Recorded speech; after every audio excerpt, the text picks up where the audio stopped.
গল্পে শোনানো ভৌতিক বা অলৌকিক ঘটনাগুলো চ্যানেল কোনোভাবেই সাপোর্ট করে না। খানিকটা থ্রিল বা এন্টারটেনমেন্টের জন্যই ব্যাপারগুলো তৈরি করা হয়। আপনারা শুধুমাত্র মনোরঞ্জনের জন্যই ব্যাপারগুলো শুনবেন। এতে বিশ্বাস করা এবং না করা সম্পূর্ণ আপনার বিষয়।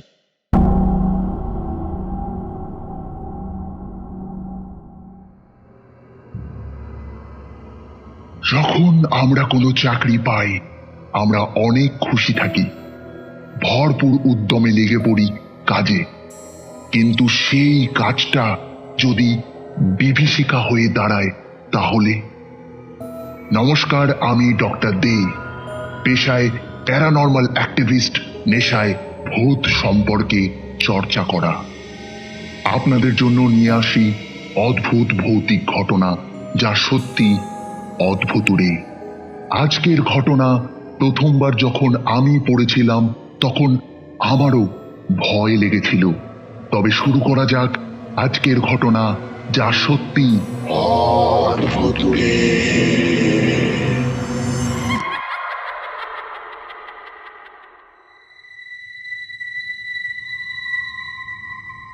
অনেক দিনের ঘটনা, প্রায় 2 বছর আগের। রেলের পরীক্ষা দিয়ে সিলেকশন হয়ে অনেক দিন বসেছিলাম। অবশেষে চাকরিতে জয়েন করলাম অ্যাজ এ গুডস গার্ড, মানে মালগাড়ির গার্ড। এই ঘটনায় আমি আমার নাম আর জায়গার নাম উল্লেখ করলাম না, কারণ আমি এখনও রেলে চাকরি করি। আরেকটা কারণ হচ্ছে, জায়গার নাম বলে দিলে বর্তমানে এখন যে ওইখানে কাজ করে সে হয়তো ভয় পাবে।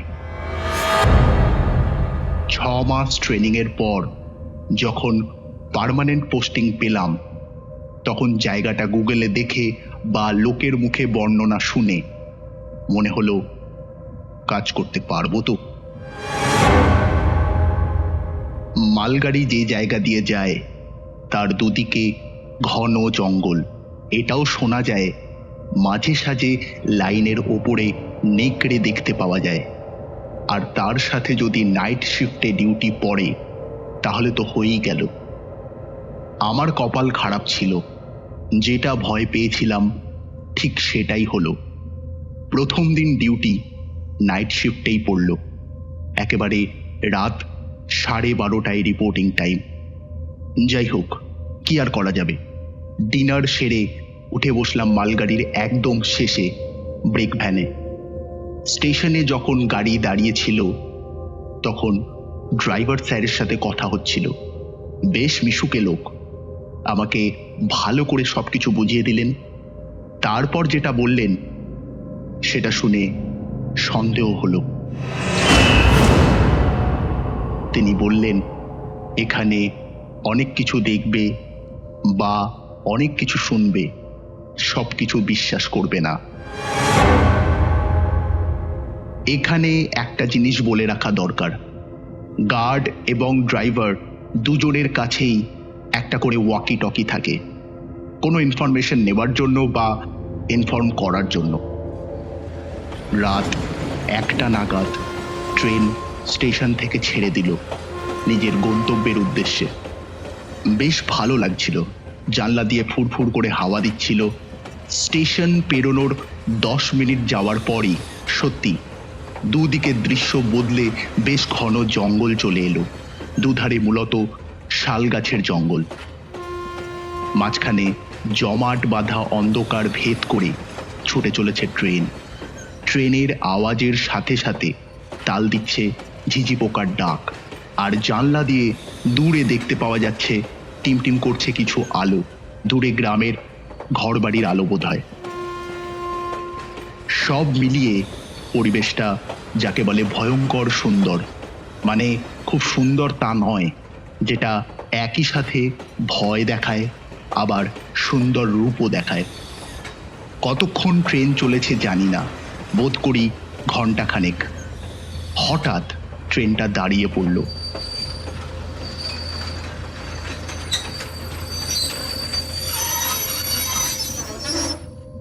আমি একটা গোয়েন্দা উপন্যাস পড়ছিলাম। বইটা সিটের ওপর রেখে দিয়ে দরজা দিয়ে উকি দিলাম দূরে সিগন্যালের দিকে। কিন্তু হঠাৎ অনুভব করলাম আমার পিছনে মাথার কাছে কেউ একটা শ্বাস ফেলল। আমি চমকে উঠলাম।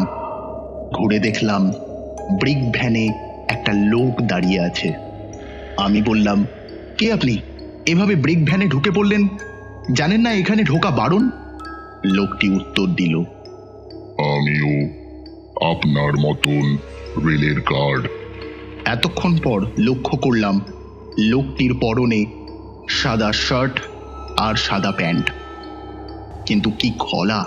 মনে হচ্ছে যেন কোনো পাতাল থেকে আওয়াজটা ভেসে আসছে। লোকটাকে দেখতেও যেন কেমন। বয়স দেখে মনে হয় 50-এর কাছাকাছি। মাথায় টাক, চোখে চশমা, গায়ের রং অবিশ্বাস্য ফর্সা, মনে হয় যেন রক্ত শূন্য। আমি বললাম, আপনি এরকম এই জায়গা থেকে হঠাৎ, আপনার ডিউটি এখান থেকে শুরু? লোকটি বলল, আপনি হয়তো আমাকে বিশ্বাস করতে পারছেন না। দিয়ে লোকটি পকেট থেকে আইডি কার্ড বের করে আমাকে দেখিয়ে বলল, হ্যাঁ, আমার ডিউটি এখান থেকেই শুরু হয় রোজ।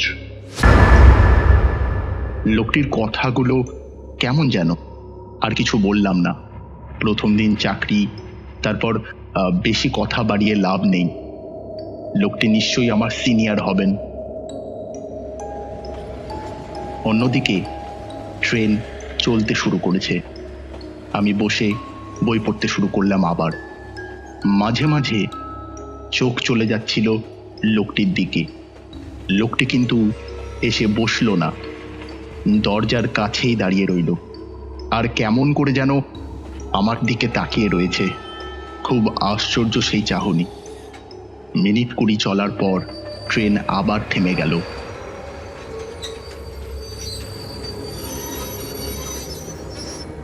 আর ঠিক তখনই ওয়াকি টকিতে শুনতে পেলাম ড্রাইভার স্যার বলছেন, একবার সামনে ইঞ্জিনের দিকে এসো। আমি ভাবলাম, তাহলে কি কোনো প্রবলেম হলো? যাই হোক, নেমে পড়লাম টর্চ নিয়ে। পিছন থেকে লোকটি বলল, সাবধানে যাবেন, জঙ্গলটা কিন্তু ভালো নয়। শুনলাম, কিন্তু আর কিছু বললাম না। হেঁটে যাচ্ছি, হঠাৎ মনে হলো পিছনে কেউ আসছে। জুতোর শব্দ হচ্ছে। তাহলে কি ভদ্রলোক আমার পিছন পিছন আসছেন নাকি? পিছন ঘুরে টর্চ মারলাম, কিন্তু কোথায় কি? কেউ নেই তো। আবার সামনে ঘুরতেই আমার হৃৎপিণ্ডটা গলার কাছে আসার উপক্রম হলো। ভদ্রলোক আমার সামনে দাঁড়িয়ে আছে। একটু ধাতস্থ হয়ে বললাম, আপনি আপনি এখানে? ভদ্রলোক বললেন, আমি আপনার সাথেই আসছিলাম, আপনি খেয়াল করেননি, যা অন্ধকার। আমি বললাম, আপনি আমার সাথে আসছিলেন বললেন, আপনি পিছনে কোনো পায়ের আওয়াজ পেয়েছেন? বলার বড় মুহূর্তেই আগের মতন ঠিক একই রকম আওয়াজ আবার শুরু হলো। আমি বলে উঠলাম, ওই দেখুন, শুনতে পাচ্ছেন? লোকটা কিছু দূর পিছনে হেঁটে গেল, দিয়ে বলল, যা যা যা, চলে যা, চলে যা বলছি। দেখছিস না বাবু ভয় পাচ্ছে।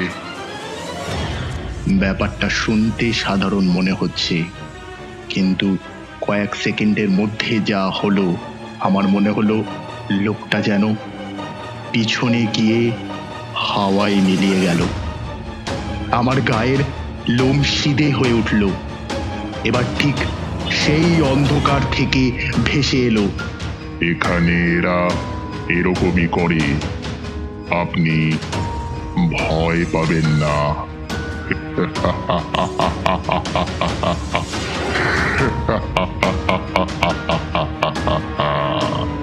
এদিকে কি আশ্চর্য, ট্রেন চলতে শুরু করেছে।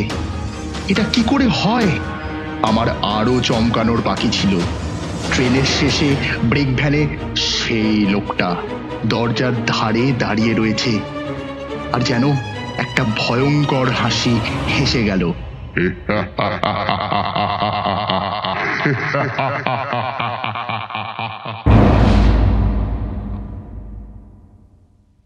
এইটুকুই আমার ঘটনা। তারপর আমি সেন্সলেস হয়ে সারা রাত মাটিতে পড়েছিলাম। ভাগ্য ভালো যে লাইনের পাশে পড়েছিলাম, না হলে আর আজকে ঘটনাটা পোস্ট করতে পারতাম না। সকালবেলায় ওখানকার কিছু আদিবাসী লোকেরা আমায় পড়ে থাকতে দেখে হসপিটালে অ্যাডমিট করে দেয়। তবে ঘটনার একটা অবশিষ্ট আছে। দিন তিনেক পরে আমার বাড়িতে ড্রাইভার স্যার এসেছিলেন। তিনি জিজ্ঞেস করেন কি ব্যাপার। আমি সব কিছু খুলে বললাম। তিনি শুনে বলল, কাকে দেখেছ? দেখো তো এ কিনা। তিনি ফোন থেকে একটা ছবি দেখালেন। আমি দেখলাম সেই লোকটি। আমি বললাম, হ্যাঁ ইনিই ছিলেন। স্যারের মুখটা কেমন যেন ফ্যাকাশে হয়ে গেল। বললেন, তোমাকে বোধহয় ডিপার্টমেন্ট ট্রান্সফার করে দেবে। তার থেকে জেনেছিলাম সেই লোকটি নাকি আমার মতনই গার্ড ছিলেন এখানকার, কিন্তু হঠাৎ ট্রেন থেকে পড়ে গিয়ে মারা যান। কিন্তু মারা যাওয়ার পরেও আজও ডিউটি দিয়ে যাচ্ছেন। যে কোনো কাজের দায়িত্ব একটা বড় দায়িত্ব, তাই জন্য মরে গিয়েও ডিউটি করে যাচ্ছে সেই লোকটি। ঘটনাটি ভালো লাগলে কমেন্ট করুন এই চ্যানেলে। দেখা হবে আবার পরের ঘটনায়। সুস্থ থাকুন, ভালো থাকুন আর সাবধানে থাকুন।